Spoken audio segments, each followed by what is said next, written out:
Bonjour à toutes et à tous, j'espère que vous allez bien. Je suis très heureuse de vous retrouver aujourd'hui dans une vidéo qui, je pense, était pas mal attendue, puisque nous allons entamer avec elle la refonte de toutes les vidéos que j'avais faites sur les sabbats, histoire de les mettre un petit peu au goût du jour et de faire le point sur ce que j'ai appris, sur ce que j'ai découvert, sur ce que j'ai ajouté, et surtout d'essayer de faire un point beaucoup plus historique et beaucoup plus scientifique au sujet de ces festivités dont on ne sait finalement pas grand-chose quelquefois quand on essaye de les appréhender dans le néopaganisme.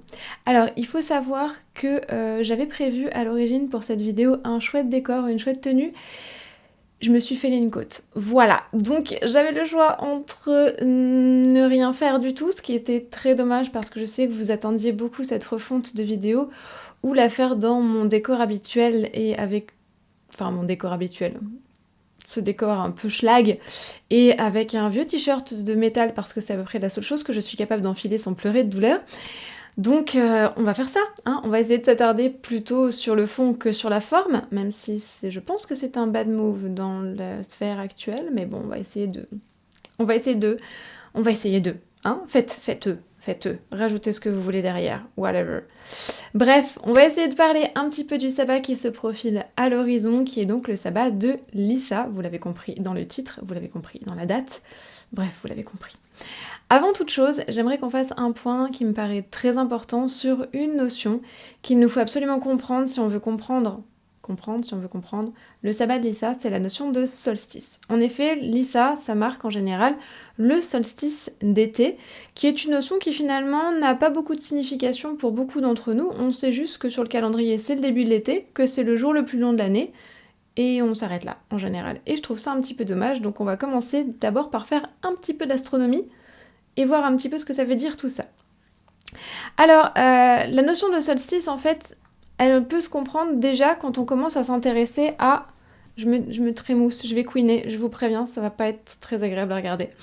Donc quand on s'intéresse à ma déesse tutélaire, ma patronne de toujours, ma reine, ma déesse, mon inspiration, l'étymologie, vous l'avez compris si vous me connaissez depuis quelques temps. Le mot solstice, en fait, il vient d'un mot latin, solstitium, qui est composé des mots sol, qui veut dire, je vous apprends rien, soleil, et statum, qui vient lui du verbe stare, le verbe stare qui veut dire rester immobile ou rester debout. Donc aujourd'hui, d'ailleurs, ce mot a donné le mot statique, par exemple, hein, être statique, qui veut rester, hein, donc on reste sans bouger. Donc généralement, on pourrait se dire qu'on peut traduire le mot solstice par soleil statique ou soleil immobile. La raison, c'est tout simplement que au moment des solstices, parce qu'il n'y en a pas qu'un, il y en a deux, il y en a un en été, un en hiver, donc autour du 21 juin pour le solstice d'été et autour du 21 décembre pour le solstice d'hiver. Je dis bien autour parce que ces dates fluctuent, on va y revenir. On voit le soleil qui atteint sa plus forte déclinaison, donc soit boréale dans le premier cas, soit australe dans le deuxième, et qui semble donc rester stationnaire, rester immobile dans le ciel pendant quelques jours. Son mouvement apparent vers le nord ou vers le sud a l'air donc de s'être interrompu avant de changer de direction. Évidemment, c'est une apparence, on s'en doute bien, c'est une espèce d'illusion d'optique. Alors on sait que ce terme de solstitium, il a été utilisé pour désigner ce phénomène astronomique déjà dans l'Antiquité romaine, dès le 1er siècle après Jésus-Christ, au moins. En tout cas, c'est là où on en a la première trace écrite. En effet, on le voit à plusieurs reprises cité dans la fameuse, incroyable, l'inénarrable histoire naturelle de Pline l'Ancien. Je vous rappelle au passage que c'est donc une immense encyclopédie en 37 tomes, le gars avait de l'ambition, qui a été commencée aux alentours de l'an 77, donc. Et il en parle déjà dans son histoire naturelle, notre cher Pline l'Ancien. Ce qui veut donc dire qu'on avait déjà cette notion qui était connue à son époque, et probablement connue avant, puisqu'il est fort peu probable que Pline l'Ancien l'ait inventée. Donc au moins depuis le 1er siècle après Jésus-Christ, probablement avant. En réalité, on sait que ce phénomène, il avait déjà été repéré, il était déjà connu un petit peu partout dans le monde depuis très longtemps, bien avant Pline l'Ancien. Par exemple, dans l'Égypte antique, on sait que ce phénomène-là, le phénomène des solstices, il collait avec un phénomène qui était très très symbolique et très important dans la vie des Égyptiens, c'était le gonflement des eaux du Nil. Et donc ça marquait symboliquement l'entrée dans une nouvelle année, en quelque sorte. On a aussi des récits de plusieurs colons de l'autre côté de l'Atlantique qui nous parlent de pratiques amérindiennes qui étaient elles-mêmes alignées sur le solstice d'été, dont on trouve mention dans les calendriers Maya, Aztèques et compagnie, sous la forme d'une danse en regardant le soleil, etc. De l'autre côté du globe, en Inde, on a un calendrier hindou et on sait que ces deux solstices avaient des noms. Alors je vais vous les écorcher, ça va être abominable, bouchez-vous les oreilles et pardonnez-moi. Donc ces deux solstices étaient appelés respectivement Uttarayana et Dakshinayana.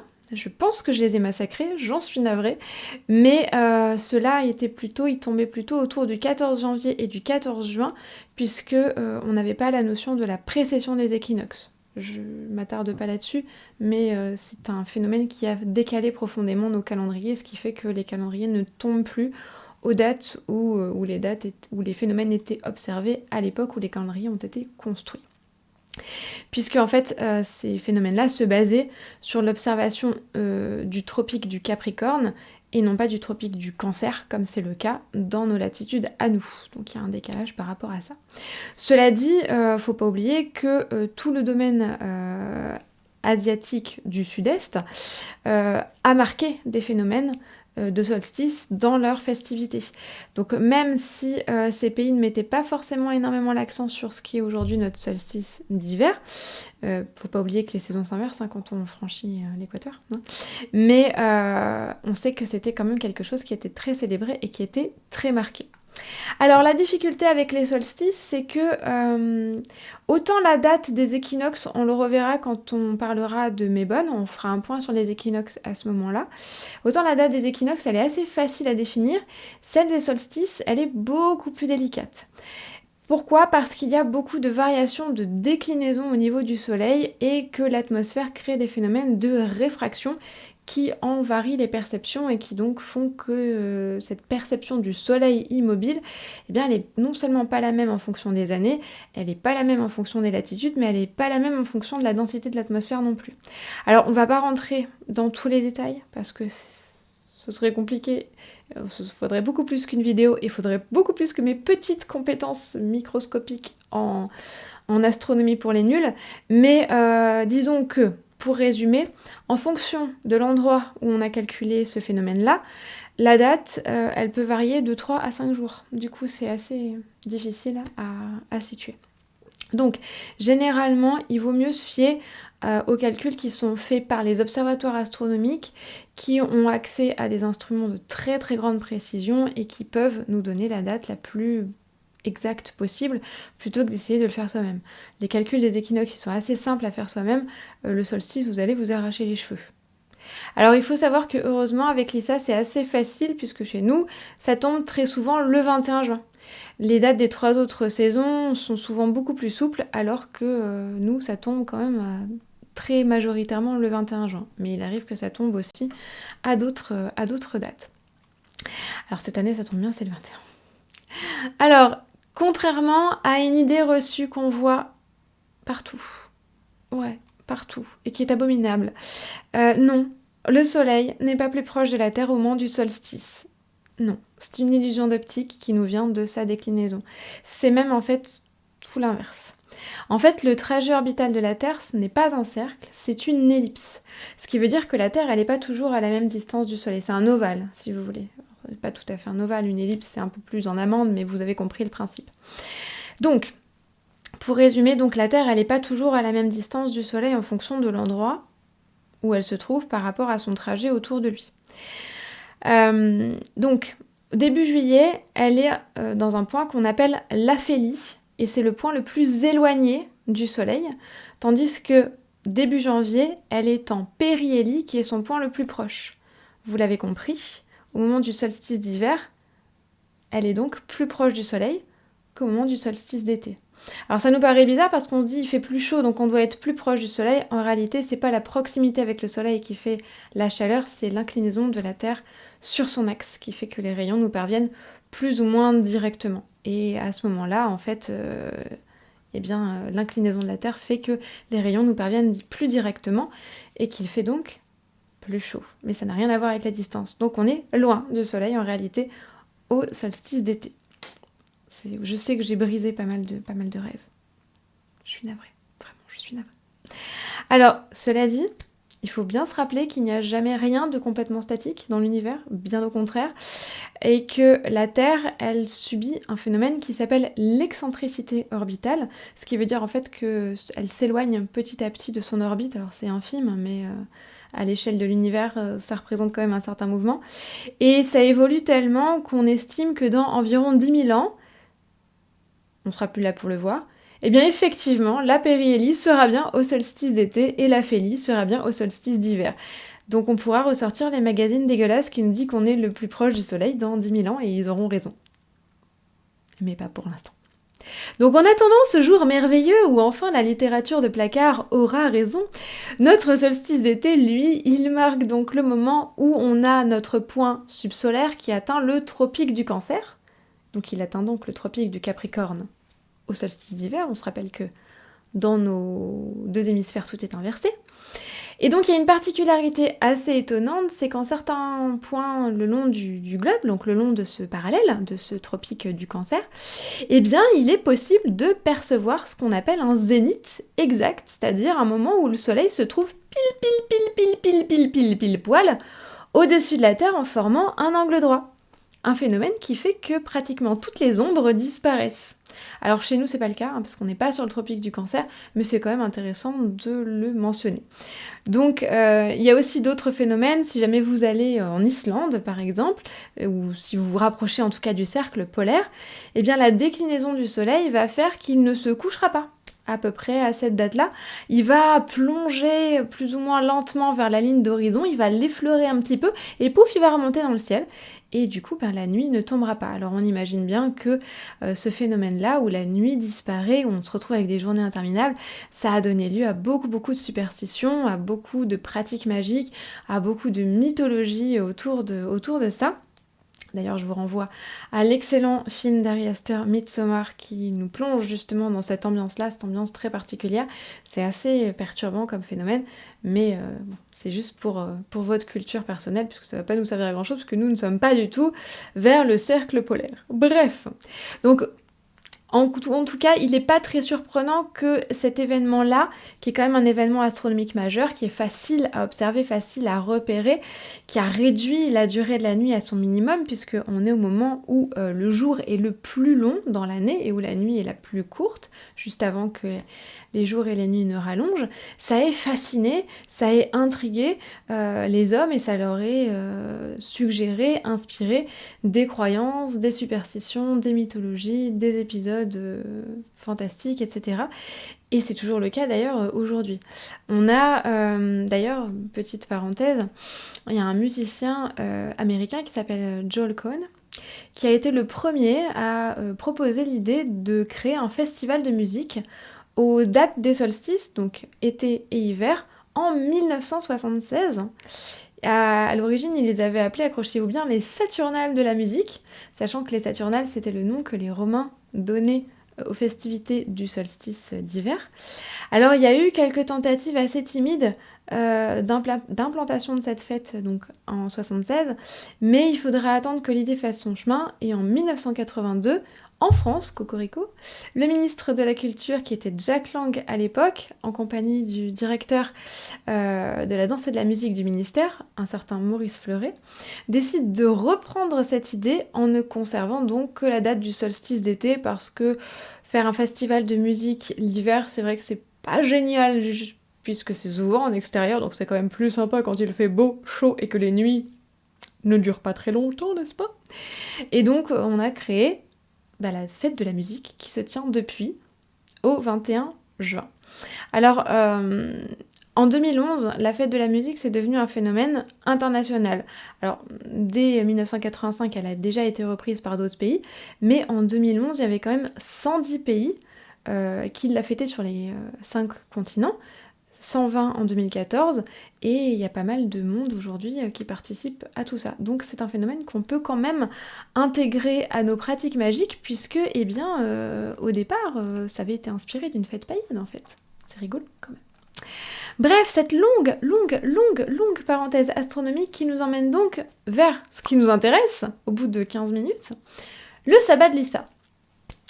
Alors, ce sabbat qu'on connaît généralement donc sous le nom de Lissa, il faut savoir que il a très peu de sources historiques, vraiment très peu. C'est peau de chagrin. D'ailleurs, le nom de Lissa, en fait, c'est un terme qui a été bricolé sur une racine qui est peut-être d'origine anglo-saxonne, dont on a quelques mentions dans les écrits de Bède le Vénérable, qui pourrait signifier roux, mais en réalité on n'a pas trouvé la véritable racine de ce mot-là, et on n'a pas de preuves. Donc généralement en livre on vous dit c'est un mot ancien qui veut dire roux, c'est un mot ancien qui pourrait vouloir dire roux et qui a été cité par Bède le Vénérable, qui l'a peut-être écorché, comme il en a écorché beaucoup. Certes il était vénérable, ce cher Bède, mais bon, il n'était pas non plus complètement irréprochable sur le sujet, d'autant que dans ses écrits, ce terme-là, qui est orthographié Lida, il désigne plutôt une période qui est à cheval entre juin et juillet, et pas une date, plutôt une période de l'année. Bref. On le voit également surgir sous le nom de Midsummer, qui veut dire donc en anglais milieu de l'été, mid-summer, puisque le solstice, en fait, dans pas mal de cultures, en particulier dans les cultures celtiques et les cultures anglo-saxonnes, ne marquait pas le début de la saison estivale, mais bien son apogée, donc son milieu. Donc l'été, ça débutait plutôt aux alentours de Beltane, donc aux environs du 30 avril ou du 1er mai. On retrouve également dans les traditions néo-druidiques le terme d'Alban Effin, qui veut dire lumière du rivage, mais ça, ce sont des termes qui ont bien sûr été forgés, ce sont des termes contemporains. On trouve aussi le terme de Quamin dans certaines traditions reconstructionnistes celtiques, mais généralement on l'appelle Lissa ou solstice d'été.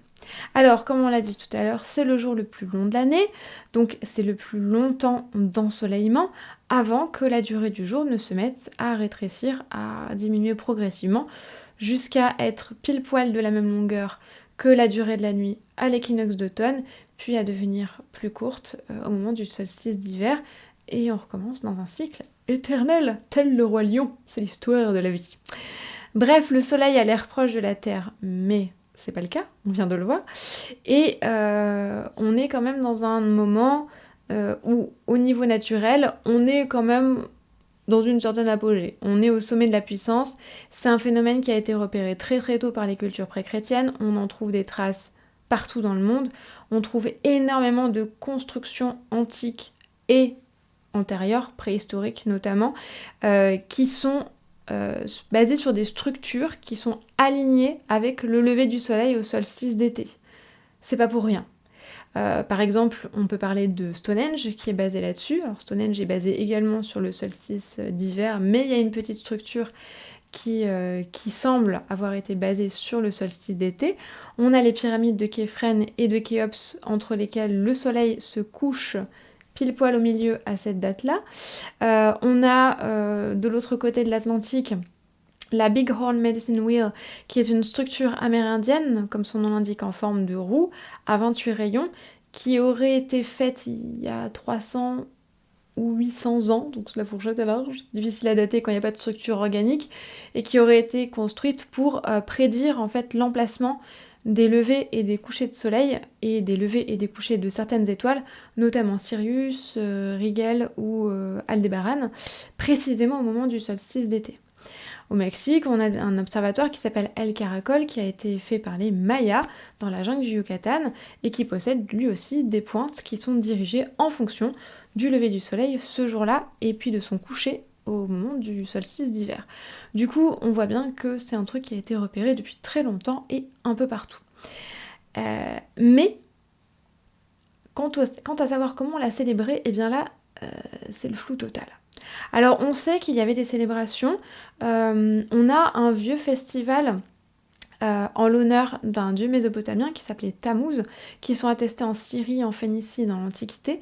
On a des coutumes pré-chrétiennes qui nous parlent de lancer des roues enflammées depuis le sommet des collines pour faire un parallèle avec le parcours du soleil qui descend dans les champs pour les fertiliser, etc. Mais ça s'arrête là. Donc tout ce qu'on a en fait de plus certain, de plus sûr, ce sont les célébrations chrétiennes. Et c'est relativement récent, puisque ça date du début du Moyen-Âge. Donc on sait qu'on avait des festivals au moment de la Saint-Jean d'été, qui tombe le 24 juin, et qui donc colle pas exactement avec le solstice d'été, mais tombe quelques jours après, et qui célèbre Saint Jean le Baptiste, donc c'est le saint qui aurait baptisé Jésus-Christ. On allumait des grands feux de joie dans la nuit, on sait que cette fête était probablement, comme la plupart des fêtes chrétiennes, basée sur des récupérations de fêtes païennes et de célébrations du solstice probablement celte et germanique, comme c'est le cas dans quasiment tous les autres festivals, du coup on voit pas pourquoi celui-ci différerait. Le problème, c'est que dans les écrits celtes et dans les écrits germaniques, on n'en a quasiment aucune trace. Du coup, on ne sait pas comment c'était fêté. Donc, la plupart des livres qui vous disent les anciens Celtes faisaient ci, faisaient ça, non, on n'en sait rien du tout. Les festivals celtes, on n'en connaît en réalité que 4, qui sont les grands festivals du feu, qui sont Beltane, Lunasa, Samhain et Imbolc. C'est tout. Sur les calendriers celtiques, on n'a pas mention des solstices et des équinoxes, même si on sait qu'ils étaient connus par les Celtes. Du coup, est-ce que c'était des fêtes religieuses? Est-ce que c'était des fêtes politiques? Est-ce que c'était juste des phénomènes astronomiques? Est-ce que c'était des fêtes qui étaient personnelles et qui donc ne rentraient pas dans une liturgie publique? On n'en sait rien, on n'en saura probablement rien et c'est fort dommage. Mais il faut avoir cette lucidité-là. En tout cas, aujourd'hui encore, on a des festivités de la Saint-Jean qui sont très vivaces dans certains pays, en particulier dans les pays scandinaves. En France, on a des festivals plus laïques. On a parlé du festival de la fête de la musique, qui découle de ça, hein, puisque l'idée de Joel Cohen vient directement de l'idée des festivités solsticiales. On sait que voilà, on a eu des festivités, on a des rassemblements de gens à l'extérieur qui célèbrent la belle saison, qui chantent, qui dansent, etc. Mais on n'a rien de véritablement plus tangible. Du coup, on peut pratiquement dire que la fête de la musique, c'est une très bonne manière de célébrer l'Issa. Après tout, on y retrouve finalement des notions qui sont très proches de la célébration de l'été, puisqu'on se rassemble à l'extérieur, on profite en général de la durée du jour qui est longue, on chante, on danse, on ripaille, on se rassemble avec des amis, c'est de la joie, c'est du partage, c'est de la musique, c'est de la veille durant la nuit, donc ça peut tout à fait être intégré. Donc pas de panique de ce côté-là. Mais c'est obscur et au niveau reconstructionnisme, si vous êtes dans une optique reconstructionniste, vous allez pleurer des larmes de sang au niveau des célébrations solsticiales et des équinoxes. Alors, on va donc parler de la célébration en termes néo-païens. On n'est pas dans du reconstructionnisme parce qu'on n'a vraiment pas assez de matière pour en faire. Donc là, on est vraiment sur une notion néo-païenne et c'est important de s'en rappeler. Donc c'est quelque chose qui est contemporain. On rappelle que l'époque contemporaine, historiquement parlant, c'est l'époque qui date pour la France du début de la Révolution française, 1789, jusqu'à aujourd'hui. C'est assez large, mais attention à ne pas confondre avec l'époque moderne qui est plutôt avant, puisque ça date du début de la Renaissance jusqu'à la Révolution. Bref, donc on est dans une célébration aujourd'hui qui est inspirée de traditions contemporaines, puisque c'est celles sur lesquelles on a de la documentation. Alors la coutume veut qu'évidemment, le pouvoir du soleil étant à son maximum, on va partir en quête des plantes magiques à ce moment-là. La tradition nous dit qu'elles sont au top de leur vertu, forcément parce que le soleil est au plus haut et que c'est grâce au soleil qu'elles poussent. Et évidemment, on va en profiter pour célébrer la fertilité, la naissance et la renaissance, soit sous une vision réelle, soit sous une vision symbolique, évidemment. C'est donc une fête solaire, par excellence. Mais avec un paradoxe, puisque c'est le moment où le soleil est au maximum de sa puissance, on est au début pour nous de la saison chaude, mais à partir de ce jour-là, le soleil va progressivement perdre de sa force, puisque la durée d'ensoleillement des journées va être grignotée de quelques minutes chaque jour, et la nuit va augmenter lentement par rapport au jour. Donc la tradition, c'est qu'on va emmagasiner la force du soleil à ce moment-là, pour justement en stocker suffisamment en prévision de la saison sombre que ce phénomène annonce également. On passe généralement la journée donc à cueillir des plantes et on illumine la nuit avec des feux de joie, de la lumière, de la musique, des chants pour symboliser donc la permanence du soleil et la permanence de la lumière. C'est donc un sabbat qui généralement est assez tourné vers l'extérieur, vers le grand air. C'est assez souvent qu'on le fête hors de la maison, directement dans la nature. Cela dit, quand on vit en ville, on peut tout simplement en profiter pour aller prendre un petit moment dehors, le soir, et sentir un petit peu le soleil et sa permanence, en espérant qu'il fasse beau, évidemment, et qu'il ne fasse pas trop chaud non plus. Alors souvent, traditionnellement, dans les célébrations néo-païennes, on débute les célébrations la veille, donc pour nous ce sera le 20 juin cette année, au coucher du soleil, et on passe donc toute la nuit éveillée à pratiquer la magie, à chanter, à lire, à faire de la divination, à se raconter des histoires, à courir, danser autour d'un feu de joie ou de chandelle si vous n'avez pas de feu de joie, en attendant l'aube. Donc l'idée c'est d'encourager en fait le lever du soleil et de l'observer en fait sur la journée la plus longue de l'année. Alors il faut savoir que l'Issa c'est également un festival qui aujourd'hui est très lié au monde féerique, puisque c'est une période de transition qui marque un intermédiaire, et on sait que les intermédiaires et les périodes liminales sont très appréciées par les habitants des autres mondes. C'est la raison pour laquelle on en parle également au moment de Beltane et de Samhain, qui marquaient l'un comme l'autre l'entrée dans une saison, la saison claire pour Beltane et la saison sombre pour Samhain. Donc on est un petit peu dans cette optique-là également. Alors au niveau des symboles, c'est pas très étonnant. Les principaux symboles de l'Issa, ce sont évidemment les symboles solaires, mais aussi les plantes, en particulier ce qu'on appelle les herbes de la Saint-Jean. Alors les herbes de la Saint-Jean, c'est une vieille tradition chrétienne, comme son nom l'indique, qui nous vient en fait de la magie des campagnes qui mélangeait des restes de paganisme avec les célébrations liturgiques chrétiennes populaires, donc avec les célébrations des feux de la Saint-Jean. Et donc on a un certain nombre de plantes qui étaient réputées avoir beaucoup plus de vertus quand on les ramassait au moment de la Saint-Jean. Donc ce sont les fameuses herbes de la Saint-Jean. Donc chacune a des mythes et des légendes qui lui sont associées. Alors il y en a pas mal qui sont très connus. Je crois que la numéro 1, c'est le millepertuis. On dit par exemple d'elle que si on marche sur du millepertuis le soir du solstice, on se retrouve subitement transporté dans l'autre monde, de l'autre côté du voile. Il faut savoir que ces voiles sont un petit peu différents, on le disait tout à l'heure. Samhain, on est plutôt dans le monde des défunts. Beltane, on est plutôt dans le monde des fées. L'Issa, on est plutôt dans les esprits naturels, en fait, ceux qui sont liés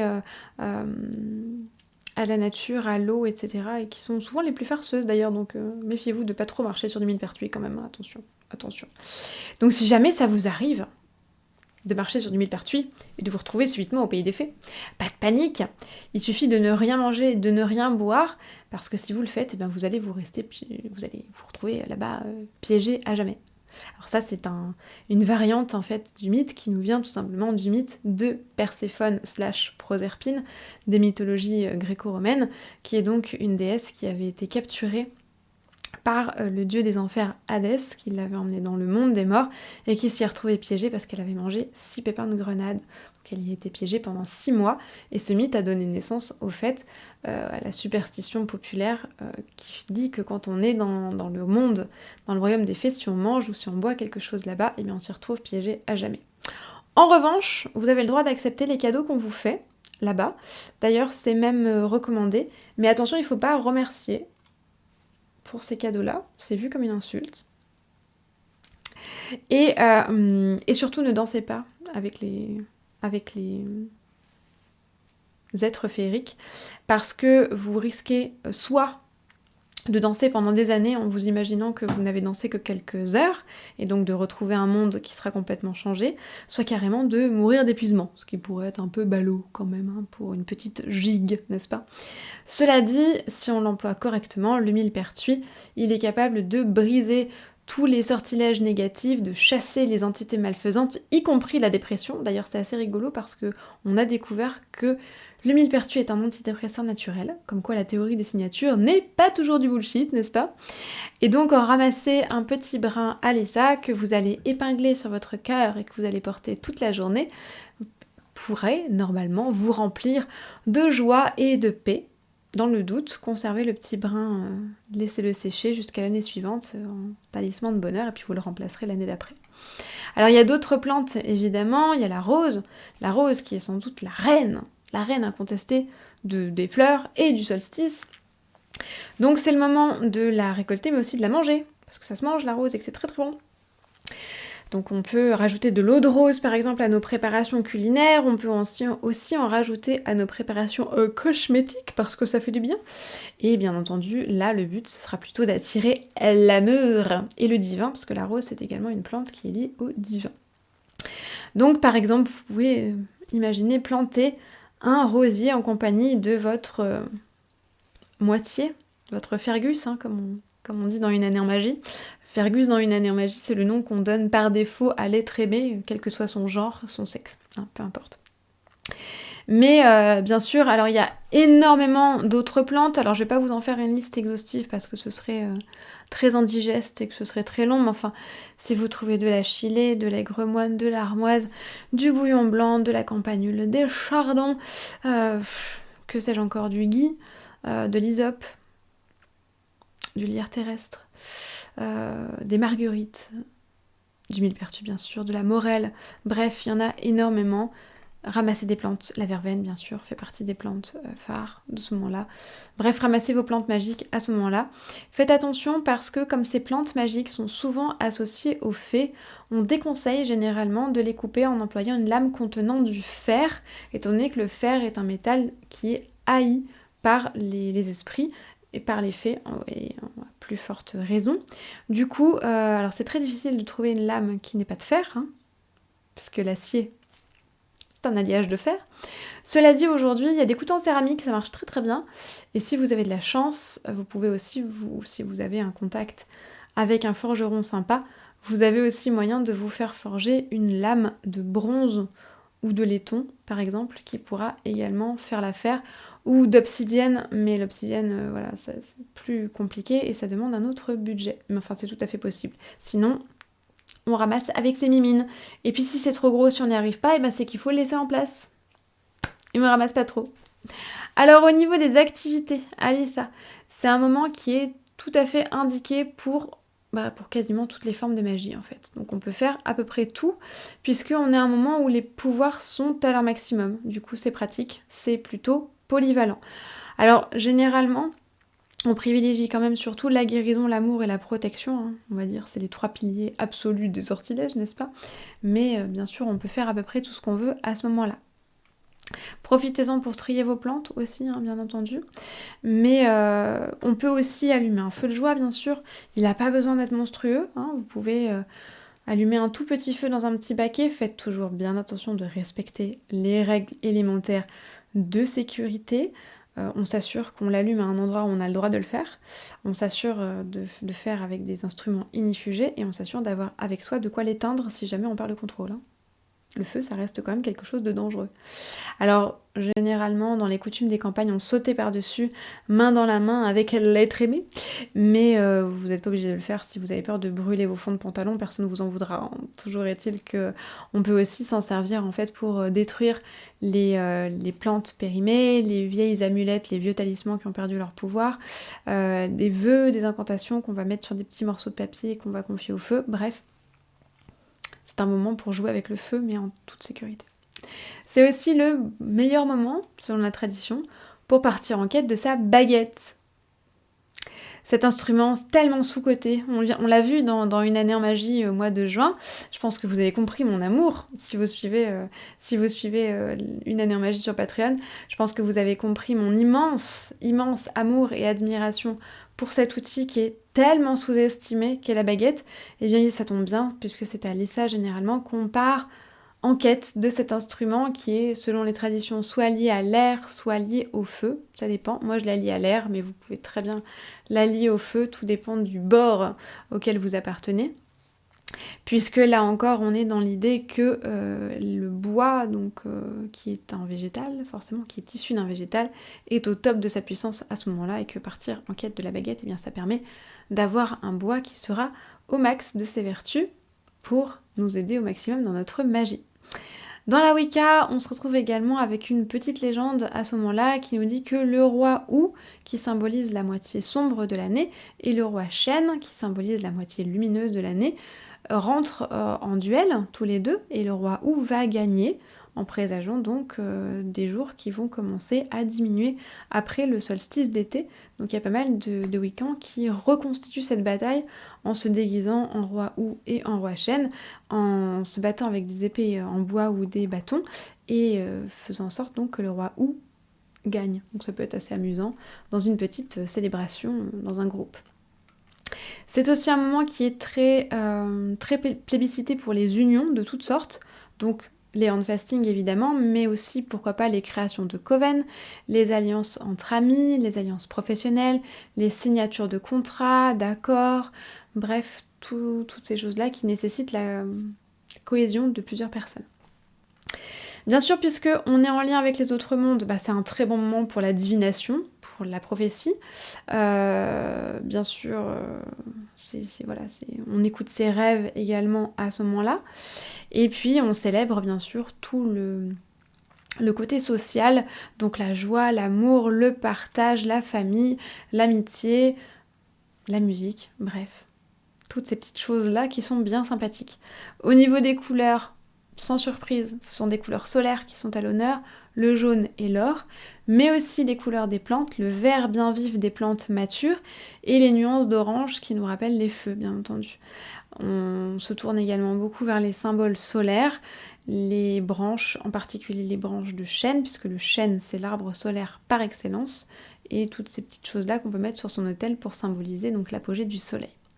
Alors toutes les formes de magie sont privilégiées, cela dit, c'est quand même bien de s'axer essentiellement sur la magie solaire et de peut-être ne pas mettre trop l'accent sur les pratiques un peu plus obscures qui gagneront, elles, plutôt à être pratiquées durant la nuit, donc à être pratiquées après, au moment où la nuit va recommencer à reprendre de sa puissance. Donc généralement, même si on peut tout faire, on va privilégier, comme je vous le disais tout à l'heure, guérison, amour, protection, mais aussi la communication avec le petit peuple, les esprits des lieux, la joie de vivre, le partage, la cohésion des groupes, l'engagement, les renouvellements de vœux, si on a pris des engagements précédents, les coopérations, les associations, etc.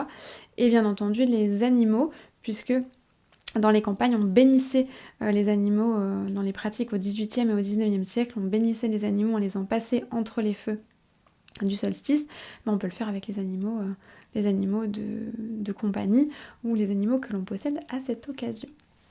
Voilà ce qu'on peut dire en tout cas de notre merveilleux, fantastique et fabuleux sabbat de Lisa. Donc j'espère que cette vidéo vous aura plu, que j'aurais pas été trop, éteinte. Alors c'est pas que je suis éteinte, mais voilà, sachant que j'ai une côte fêlée, je douille ma maman et je suis sous antidouleur qui me brain fog un petit peu. Bref, j'aurais aimé que cette vidéo se fasse dans des conditions un petit peu plus peps, mais ça me peinait quand même de ne pas la faire. Donc je me suis dit tant pis, je la fais quand même. Ça fait rien, on est dans le schlag, mais ça ne fait rien, au moins elle est faite. Elle est très longue, on repart encore dans mes vidéos de 40 minutes. Alors je sais qu'il y a une team qui adore la vidéo de 40 minutes, je sais qu'il y a une team qui déteste ça. Donc pour les seconds, je suis désolée, et pour les premiers, you're welcome. Bref, j'espère que cette vidéo vous a plu. Si c'est le cas, n'oubliez pas de lui laisser un petit j'aime, un petit commentaire, à la partager ou à vous abonner à la chaîne si c'est pas déjà fait. Ça me soutient, ça m'aide à être visible dans l'océan d'invisibilité qui est devenu tous les réseaux sociaux, que sont devenus tous les réseaux sociaux YouTube en prime. Et puis c'est toujours un grand plaisir pour moi de vous lire et de vous voir me rejoindre ici. Si vous voulez me soutenir plus activement, vous pouvez me laisser un petit pourboire sur Ko-fi ou même carrément rejoindre le programme Une année en magie pour encore plus de blabla de moi, tous les mois, puisque tous les mois je vous donne 4 vidéos de plus et un livret de ma prose de plus de 100 pages à chaque fois. Du coup, ça donne quand même pas mal de matière. Tout ça pour mettre un petit peu plus de magie dans votre quotidien en ma compagnie. Merci beaucoup pour votre soutien. On se retrouve très vite, dimanche prochain, pour une nouvelle vidéo. En attendant, prenez un grand soin de vous. Évitez de vous fêler les côtes parce que c'est vraiment pas rigolo. Portez-vous bien et surtout, restez magique. À très vite. Bye!